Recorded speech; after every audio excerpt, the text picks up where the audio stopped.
कर्ण द्वापर युग के महान योद्धा में से एक थे, लेकिन उनको मिला श्राप उनकी मौत का कारण बन गया। कर्ण को उनके जीवन काल में 2 श्राप मिले थे।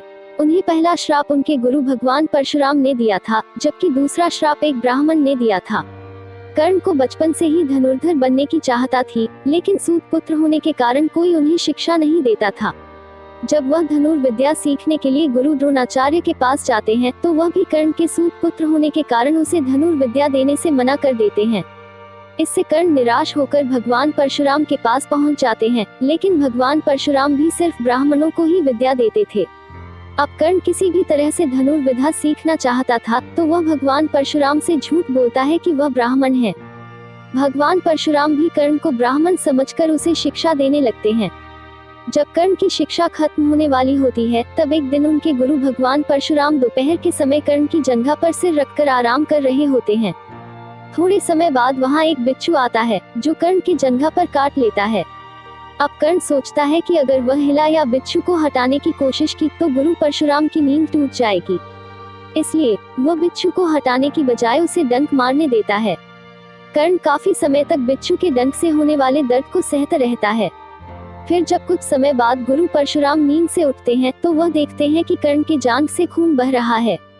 यह देखकर भगवान परशुराम गुस्से में कहते हैं, इतनी सहनशीलता सिर्फ किसी क्षत्रिय में ही हो सकती है। तुमने मुझसे झूठ बोलकर ज्ञान हासिल किया है, इसलिए मैं तुम्हें श्राप देता हूँ कि जब भी तुम्हें मेरी दी हुई विद्या की सबसे ज्यादा जरूरत होगी, उस समय वह काम नहीं आएगी।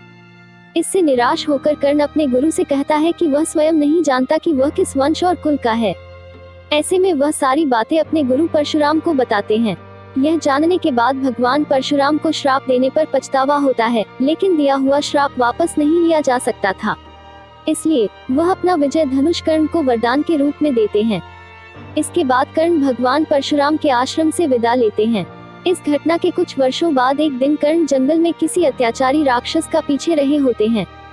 वह राक्षस को निशाना बनाते हुए उसे मारने के लिए बाण चलाते हैं, लेकिन राक्षस अचानक गायब हो जाता है और बाण दलदल में फंसी एक गाय को लग जाता है। बाण लगने से गाय की वहीं पर मौत हो जाती है। उस गाय का स्वामी एक ब्राह्मण होता है, जो गाय की दुर्दशा देखकर कर्ण को वहीं पर श्राप दे देता है।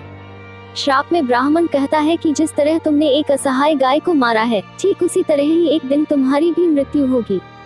आगे चलकर इन दोनों श्राप का प्रभाव महाभारत के युद्ध में नजर आया। युद्ध के दौरान कर्ण के रथ का पहिया दलदल में फंस जाता है। जब कर्ण उसे निकालने के लिए रथ से उतरता है, तभी अर्जुन बाण चला देता है, जिससे कर्ण की मृत्यु हो जाती है।